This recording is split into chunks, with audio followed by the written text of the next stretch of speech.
Here we have a 1971 Buick Riviera boat tail. It's a GS model. Would come with a 455 big block engine, positive traction rear end. And this car came from Maryland, and it's the one that we're going to be restoring. One thing that I think is neat that people do with these cars on the front of it is that you take this bumper right here. It's kind of hard to tell where it's upside down, but you take and you actually cut this point off right here, and what that does is it exposes the grill, because it's got a really nice way of it leans out like that, which is really cool. This car was starting to be restored by someone, and they had already started stripping it off and everything like that, all the paints off of it. They've done some work on it, some body work on it. It's nice and solid on the top side, around the windows, around the trunk and everything. And I think the way they were going to go on about it was they was putting lead to build this up, but we're going to cut all this out and put new fresh metal. This is the way that the back of the car looks, and it's a boat tail. Only in 1971 they had these louvers in the back of the trunk, and then after that people were complaining about exhaust fumes coming up in the cabin of the car and stuff like that, and of course we don't care about that. And this is the back bumper that goes on it. Looks a little raggedy at the moment, but it's going to be a nice car when it's done. The back of it's kind of stolen from the design of a Corvette, one of the old Vettes, the way it comes back like this. And if you look at it really close, the boat tail design comes back up, and it actually traces the front of the car, and it continues the line all the way to that point. So it goes from here all the way up, comes back around, goes back into a point like this. It's a really neat car. Inside of this car, it's all stripped out right now. This car is got a nice clean dash. The floor pan is in reasonably good shape on the driver's side and the passenger side. Actually, the driver's side has been replaced with fiberglass or something, so we'll be cutting that out, and we've got new floor pans for that. Somebody in the back right here has replaced this floor pan with something that looks like a piece of lead that's riveted in, so we'll be cutting that out. This is what it looks like in the back deck, and this is the dash. It's got this really nice, cool wraparound dash. So what we're going to be doing with this car is we're going to paint it black on the outside and black on the inside. It's going to be black on black.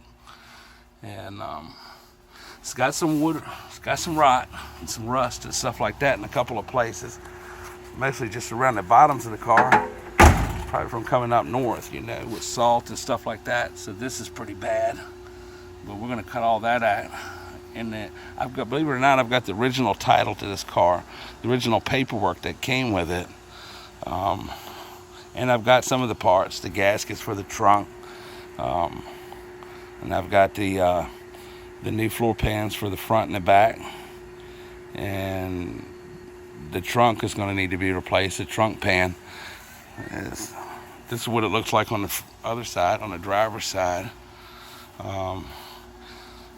By the looks of this right here, it looks like it appeared at one time it had a vinyl top around the back of the trunk and stuff like that. And this track right here is in excellent shape. Around the back of the windows is excellent shape. That's why I chose this car to restore. It's got a couple of little places like this that we got to deal with.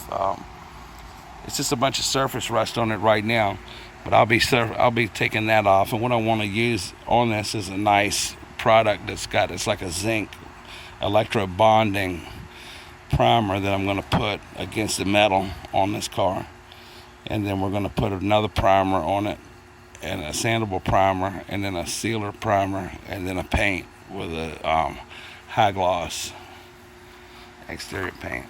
So it's got the original GS rims, and I've got 4 of those, and it's got a lot of parts in it, some pitting and the chrome on the mirrors. This car had everything power. It was like power windows and power locks and everything. This car came with a white interior, but I've got a complete black interior that came out of another car. So I actually have two of these cars, and we're going to go now over to the other car and take a look at it. One cool thing about this is the nice swirl in the dash. Actually came with power bucket seats, diamond tufted seats, and a console. It's a really cool console. The console, believe it or not, is in excellent shape. All right, now we're going to go over to the other car, which is what I call my parts car. It's a shame to tear it apart, but it was just too far gone. Over here is the parts car that we're going to be using. This car, believe it or not, in its condition, it still runs. But to make it run, the gas tank has been taken out. It's rusted. All the fuel lines are gone. You have to actually take and put a can of gas under the hood and hook an electric fuel pump on it and then plug it into the side of the carburetor, and it'll actually run and drive. It has a positive traction rear end. It too is a 1971 Buick Riviera boattail, and it is the GS model. You can see somebody has put a hole in the side right there where they had a key for some kind of a old school alarm system or something. I decided not to restore this car because this is way too far gone underneath in the top side. I mean, you got stuff like this. The fender's dented down. That's not a big deal. Just like the trim on this car, if you look at it when you pick it up, all that's all rusted out and everything. There's holes that's leaking into the back deck. I don't have the key with me right now at the moment, but the whole entire trunk is gone. And one thing that turned me against trying to restore this car was inside of this lid right here. All this lid right here on the inside of this, the lip that this thing sits down in, it's completely rusted out and gone. So the other car is in immaculate shape on the top side. This is what the inside looks like. This car didn't have a dash. The interior is pretty much shot.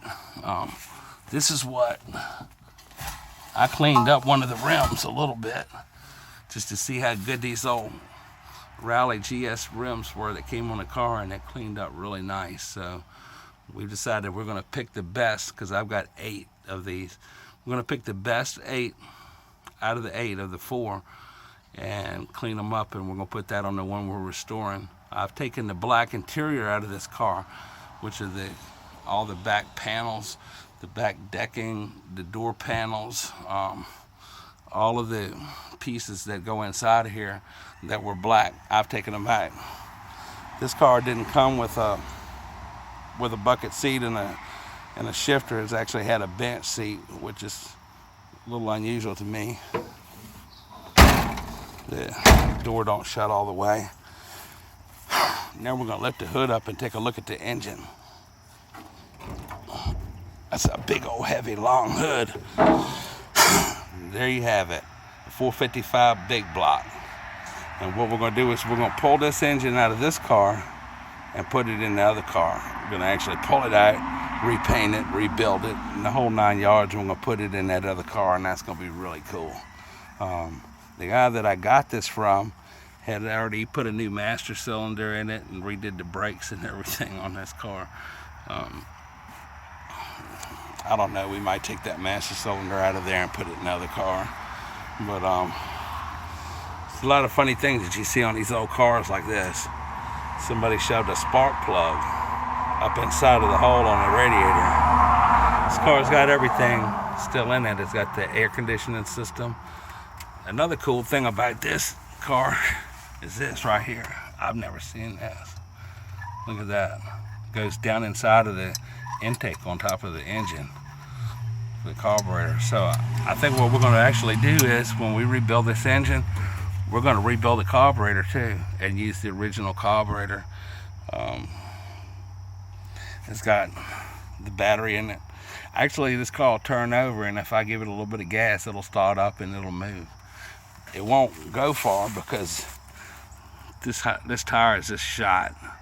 So when I got the other car in here, it was snowing, and they brought it in on a trailer from Michigan, which is several states over from us. We're in Virginia, and I had to move this car out of the other spot where the other car is and bring that car in. So I tried everything to get this car started and get it moved over here, and at the time I couldn't do it. So I ended up having to pay a tow truck driver to come over here, $50 to come over here and move this car from that driveway over there to this driveway over here.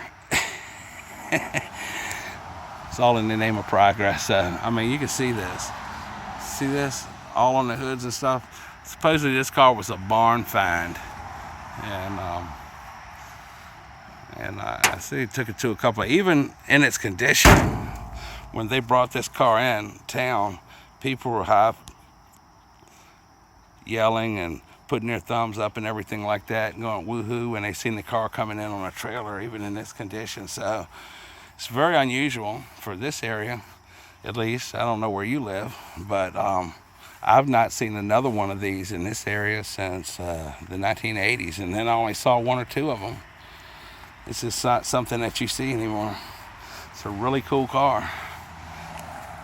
Look at the back of that. Some people call it the Batmobile. You know, I tell you, I'm going to use all new sheet metal in the other car, and I'm using the interior out of this car, but I still have a whole white interior. So what I might do is turn this car into a rat rod. I think it'd be a cool ass rat rod. It's a gnarly old car with some primer on it, or maybe even we'll just leave it the color it is and put a sealer on top of it, like a satin sealer or something, and just, you know, rat rod this all out and everything, and put an engine in here, another engine in it, and get it running on the road. It's just a shame to tear this up and see it go away, because they really didn't make a lot of these. There's an interesting story about how these were made, and a couple of different minds blended together to create the design of this thing. It's kind of got an old roadster look, like a 1960s Corvette inspiration on that boat tail, on the way it looks on the back. It's kind of really hard to tell what it looks like sitting here in this hole like this, but I've already taken a lot of stuff off of this car, like the headlight bezels. I won't be using the grill out of this car. In my other car, it's actually going to get a stainless steel one. And with this bumper, you can see a little better. You see how the grill goes down there and up, and it's got this piece that sits in the middle of it. So what I'm going to do is we're going to cut this off and put a plate on it on both sides, and get that license plate holder out of there. And we're going to open the whole front of this up so that you can see the grill, and it's just going to have two short bumpers on it. But see, it's got another bumper at the bottom. We're going to leave that on there. I might paint that bumper down there black to match the rest of the car, and just leave these two smaller bumpers that we're going to create out of the original bumper on each side, and leave them chrome. So, I've taken a lot of pieces off of this car. I've got a whole pile of parts, and I figure between the two of them we can make one really nice car. And then maybe we can take this car and make a rat rod out of it. Looks like something climbed up in there and got on the dash and took a shit. A bird or something. It might have been one of my chickens. I guess shit happens, huh? But anyway, and then there's look at the carpet somebody put in here. Somebody put shag carpet in this thing. And it's a nice little nest. Look at the ants in here. Wow. I haven't been out here and looked at it for a while. I'm going to start on this pretty soon, this car. But she's pretty far gone. But I think this one will make a nice rat rod, and the other one will make a nice, kind of like a nice sharp pimp daddy ride. So then we'll walk back over and take one more quick look at the other car. Just a quick look at the seats that came out of that car. This is one of them right here. This is the say the passenger side seat, and this one is the driver's side seat. So we'll be putting brand new seat covers on this, and for the fronts and the back, it's like around $600 for the seat covers, and you just take the old ones off, and they come already padded and diamond tufted and everything like that with the padding. And I'm going to get the black ones and put black carpet in there. This is the other car, the one we're actually going to restore, and this is actually a back view of that car. That's the back view of the car, and it looks like somebody's already put like a zinc primer on that.